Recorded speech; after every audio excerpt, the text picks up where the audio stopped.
This is Houston. Say again, please. Houston, we have a problem. Hello everyone and welcome to my channel. Today I wanted to talk a bit about Pokemon. Now Pokemon's a very important thing to me. It's something I've been playing since I was 5 years old with the original Red and Blue version. But mainly what I want to talk about today is the upcoming Nintendo Switch release of the next generation of Pokemon games. Or at least that's what I assume is next. Like tons of other people, I'm very excited about the game coming to Switch. But I have a few concerns about the next iteration of Pokemon going forward. And so I wanted to go through those with you guys today. Then without further ado, let's get started. My first concern about these games is that they're going to be a little bit rushed in development. First of all, in no way am I saying that rushing it means it's going to be bad, but that means it's going to be taking some shortcuts. Most of the time when people try to make a game quickly turn around from another game, they use the assets from the previous game to speed up the process of it. And by it, I mean development time. Now, this isn't necessarily a bad thing. Pokemon has definitely done this before. Looking for examples in Generation 5, from Black and White to Black and White 2, definitely they used a lot of assets from the previous games into the new ones, and that made a quick turnaround for the sequels coming out. My main concern is that if this is going to be a new Pokemon generation, it needs to look and feel like a separate generation. Every generation feels like something that it can stand alone on itself. And if there is a focus on development speeding up, I'd rather them make something new than just take the assets from Pokemon Sun and Moon and Ultra Sun and Moon and then putting them on the next Pokemon games on Switch. I know this is a little nitpicky, but I just want it to be the best game it can be, and if Nintendo is pushing Game Freak to rush this game out a bit, I am a little worried that it's not going to have as much flair as each individual generation does, but I guess that is to be seen, mainly because they haven't let us down before, but I am still very concerned. My next concern is the UI. For the last 10 years, Pokemon has evolved from having Pokemon has evolved from having the entire UI on one screen to having the UI split between two different screens. Your movement and battles up top, and your menus and battle menus on the bottom. While I don't think it's a bad thing we're going back to only one screen, it does kind of change the way the game's going to play and look, especially for those who are used to what's been happening over the last decade. Again, another nitpicky thing, but it's something that is very important to the overall flow and design of any Pokemon game. And it's definitely going to be a hurdle that the developers are going to have to face. And next concern is probably the most important to me. It involves Pokemon Bank and the compatibility with older generations of Pokemon games. Pokemon has always been a series that has looked at its past and has always tried to connect with its past, whether it be through remakes or through connection of other previous entries in the series. Through some work, you can transfer games from the 3rd generation of Pokemon games all the way to the 7th generation, which is currently going on right now. You're even able to transfer the Pokemon from the Virtual Console versions of Generations 1 and 2 into Pokemon Bank, which is used in Generation 6 and 7, so you can have those Pokemon in your games on there. Where the problem here exists is we're jumping from one system to another that is not backwards compatible with the previous generation. While it's quite possible they're going to make a solution for transferring your Pokemon Bank account from your 3DS into your Nintendo Switch, I don't know how quickly that's going to come, as well as how effective that's going to be when it actually comes out. The 3DS doesn't really play nice when it comes from moving licenses from one system to another already.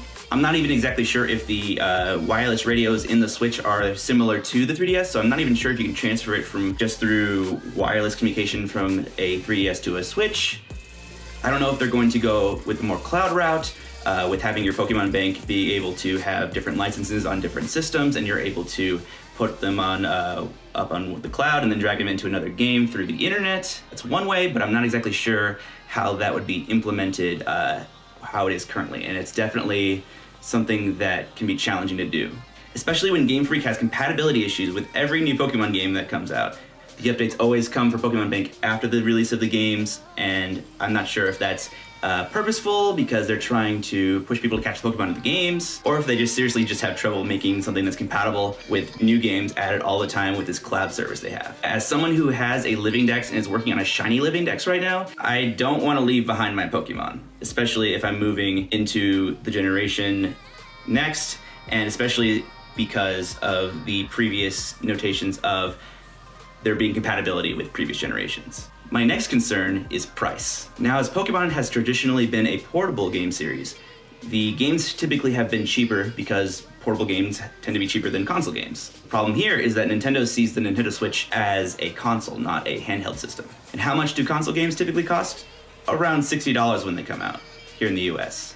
This compared to the $40 that the previous generation, whether it be Ultra Sun, Ultra Moon, Sun and Moon, even the generation beforehand, they were on the 3DS and they cost $40 a piece. So my concern is that if they are going to make it $60, are they still going to be releasing two versions, or are they going to focus maybe on one version that they can sell for a higher price, or maybe even sell these games at a lower price so that people can buy both and that they can have a maximized profit with selling multiple games? Either way, I'm gonna just assume they're going to be $60, which kind of is a bummer, but I hope those $60 go towards something that's actually going to be worthwhile playing as well as looking good. And playing Pokemon on a big screen TV is gonna be pretty cool. All right, so my last concern is kind of something I've been struggling with already with the Nintendo Switch. That is portability.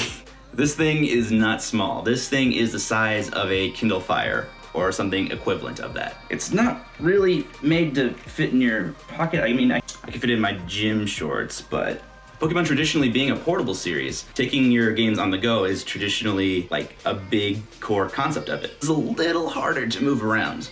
Although I am excited to use this giant screen to play Pokemon. It's just gonna be a little more troublesome. I'm probably gonna have to carry a bag wherever I go, which isn't terrible. I mean, Pokemon trainers carry bags anyway, but it is a little bit different than what I'm used to. All right, so those are my main concerns about the next upcoming Pokemon games. Moving hardware always means some technical issues and whatnot, so I guess we're gonna have to wait and see. We still haven't had the games officially announced. Title-wise, we've had the E3 announcement last year. They said they're working on it, but we've yet to see anything else from there. But I wanna know what you think. Let me know what you're worried about in the comments, what you're not worried about, what you're confident that Game Creek is able to actually accomplish. If you're new here, please subscribe to me. Hit that bell notification button. It's gonna be right over there, not over there. I started pointing there for 1 second for, I don't know why, but yeah, point there. Hit that a little alarm, that way you know whenever I make a video, if you like this video. But yeah, if you had a good time, leave a thumbs up, leave a comment. Subscribe to me on Twitter. If you enjoyed your time here, please leave a thumbs up. Please go and follow me on Twitter at QuesoBros. Please also follow me on Twitch at QuesoBros, because I've been streaming some Pokemon lately. And if you want to see some more of me talking about Pokemon and trying to catch some shiny Pokemon while doing so, that is going to be something very entertaining for you. All right, until next time, have a good one. Bye.